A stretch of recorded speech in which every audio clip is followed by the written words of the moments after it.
Welcome back सी के series में। Functions में जितना भी अभी तक मैंने आपको बताया कि पैरामीटर के टाइप्स के अकॉर्डिंग कितने तरह का होगा, कैसे एक्सेस करेंगे एरे को। आज एक नया टॉपिक और एक नया चीज़ मैं आपको बताऊंगा कि स्टैटिक कीवर्ड के बारे में। अ, मैं अभी इसमें एक पार्ट अभी छोड़ा हूँ फंक्शन का, और उसको भी मैं लेकर के चलूँगा, लेकिन पहले मैं इसको कंप्लीट कर लूँ। देखिए, स्टैटिक कीवर्ड क्या है कि जैसे किसी भी वेरिएबल के पहले यदि लगा देंगे तो बार बार उसको एक्सेस करने के बाद भी वो सेम ही मेमोरी लोकेशन को एक्सेस करेगा। जैसे नॉर्मल वेरिएबल में क्या होता है कि यदि यहाँ हम बना एक ए बना एक बार, तो दूसरे बार ए अब यहाँ बनेगा। यदि हम फंक्शन को कॉल करेंगे, फंक्शन के अंदर कोई लोकल वेरिएबल है तो वो यहाँ बनेगा, अगले बार फिर कॉल करेंगे तो हो सकता है यहाँ बने, मैंने एग्जैक्ट लोकेशन पर दोबारा नहीं जाता है। लेकिन स्टैटिक कीवर्ड यदि वेरिएबल के पहले लगा दीजिएगा तो उस केस में क्या होगा कि जो पहला वाला लोकेशन एलोकेट किया था ना, दोबारा भी यहीं पहुंचेगा ये। यानी कि लोकेशन क्या होता है, फिक्स कर देता है ये। तो देखिए, अब इसको मैं आपको डिस्क्राइब कर देता हूं, और इसका यूजेस के बारे में भी मैंने लिख दिया है सारा चीज़। The static keyword in C several multiple purposes depending on where it is use. जैसे जैसे आप इसको यूज करेंगे, इसको मैं एक बार और आपको बताऊंगा जब मैं लेकर के चलूँगा स्कोप ऑफ वेरिएबल्स, तो वहाँ पर मैं इसको लेकर के आऊँगा स्टोरेज क्लास में। Use it primarily control the scope, life time and linkage of variables and functions. इसको हम यूज कर सकते हैं कि किसी वेरिएबल के स्कोप को लिमिट करना हो तो, किसी उसके लाइफ टाइम को कंट्रोल करने के लिए, और उसके साथ ही साथ लिंकिंग के लिए। चाहे वो वेरिएबल पर डायरेक्ट यूज करो, फंक्शन पर यूज करो, कैसे कैसे यूज होगा मैं कैटेगराइज कर दिया हूँ। अब देखो आप, स्टैटिक वेरिएबल इन फंक्शंस, यदि फंक्शंस के अंदर आप स्टैटिक वेरिएबल यूज करोगे तो वो उस फंक्शन के लिए क्या हो जाएगा, लोकल होगा। यानी इसका स्कोप जो होगा वेरिएबल का वो कैसा हो जाएगा, लोकल हो जाएगा। When a variable is declared as static within a function, it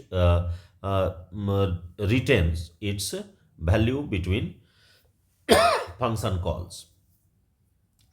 this means that the variable is initialised only once, एक बार इनिशियलाइज होगा सिर्फ, and its value persist of persist for the entire lifetime of the programme.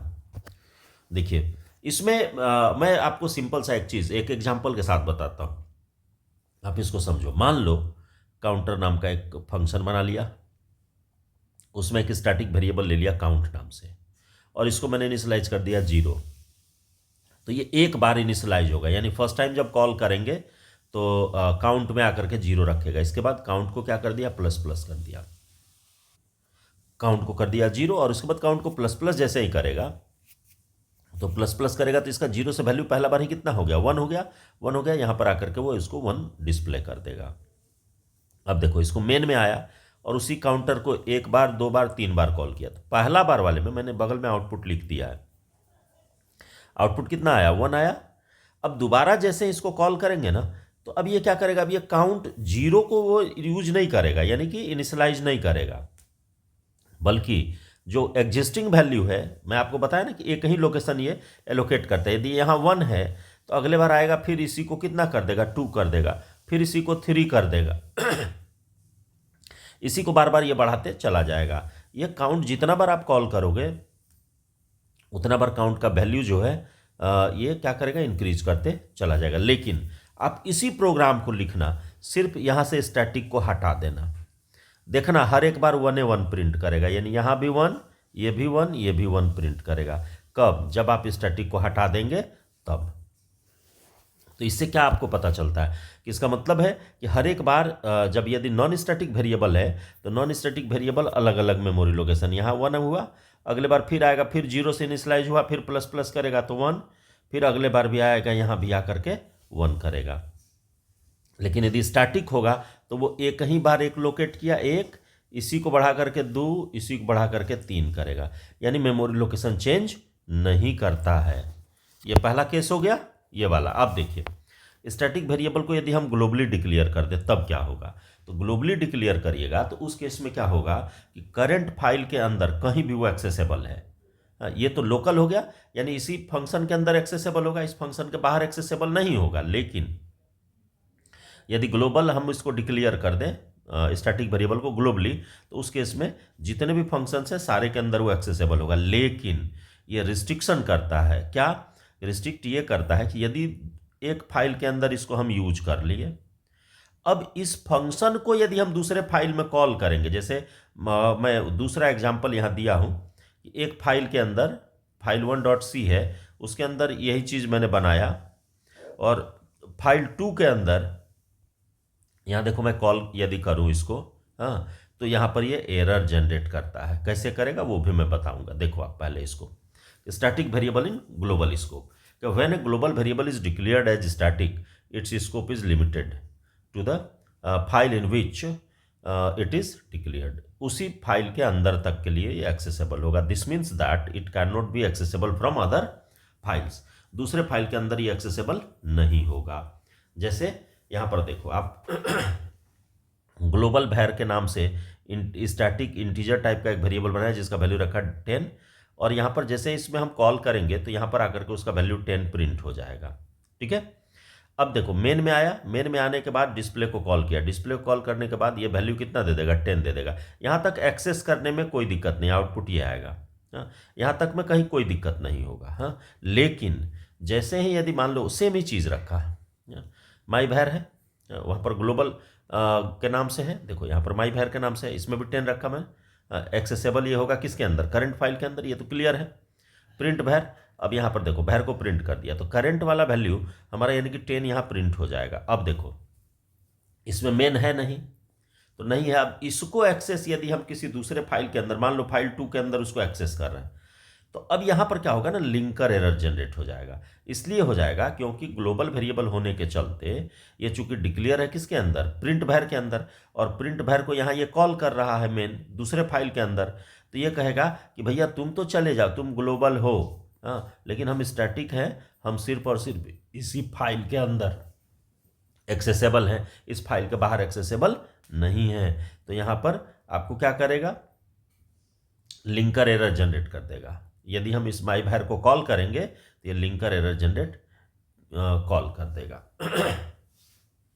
तो ये हो गया कि यदि हम कोई वेरिएबल ग्लोबल टाइप का स्टैटिक बनाते हैं तो। अब आ जाइए, यदि फंक्शन को ही हम स्टैटिक बना दें तब क्या होगा? तो देखो फंक्शन भी सेम यही नेचर रखता है कि जहां डिक्लेयर करेंगे वहीं पर वो एक्सेसिबल होगा। Function can also be declared as a static which restrict their visibility of the file in which they are defined. Same वही चीज़ हो गया जो आपका वेरिएबल के साथ हुआ, वही चीज़ फंक्शन के साथ होता है कि this is useful for encapsulating functionality and preventing name classes in a large program. यानी हमको रिस्ट्रिक्ट करने में ये मदद करता है, जो दूसरी जगह विजिबल ही नहीं होगा। इसलिए सेम नेम से हम दूसरे फाइल के अंदर भी हम फंक्शन बना सकते हैं। जैसे एक सिंपल सा प्रोग्राम मैंने दिया कि स्टैटिक वॉइड और टेस्ट, स्टैटिक लग गया तो ये फंक्शन ही कैसा हो गया? स्टैटिक टाइप का हो गया। ये स्टेटमेंट मैंने इसमें कोड कर दिया, कोई दिक्कत नहीं है।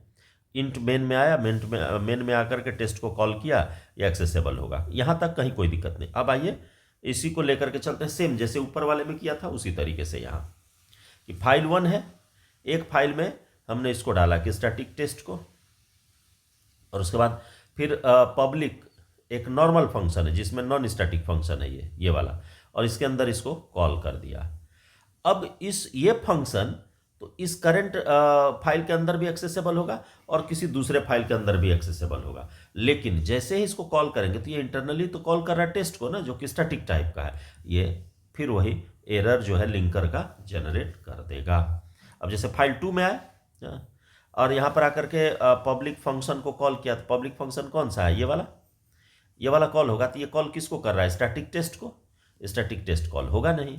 तो देखो ये क्या करेगा? Trying to call test here would result है लिंकर एरर, ये एरर जनरेट कर देगा। तो देखो आपको मैंने एक सिर्फ और सिर्फ स्टैटिक पर इतना चीज़ बताया कि स्टैटिक यदि वेरिएबल बनाते हैं लोकल तो क्या होगा, फंक्शन के अंदर।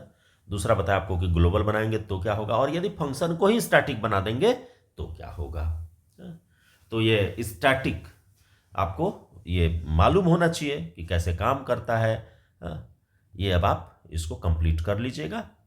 अगली वीडियो जो आएगी इसमें और भी बहुत सारी चीज़ें हैं, छोटा छोटा चीज़ें हैं, मैं बताते चला जाऊंगा। मुझे जैसे जैसे आप आगे बढ़ते जाएंगे, आप देखेंगे कि आपको बहुत सारा चीज़ यूनिक बताऊंगा जो कि नॉर्मली क्लासेस में भी इसकी चर्चा आदमी नहीं करता है।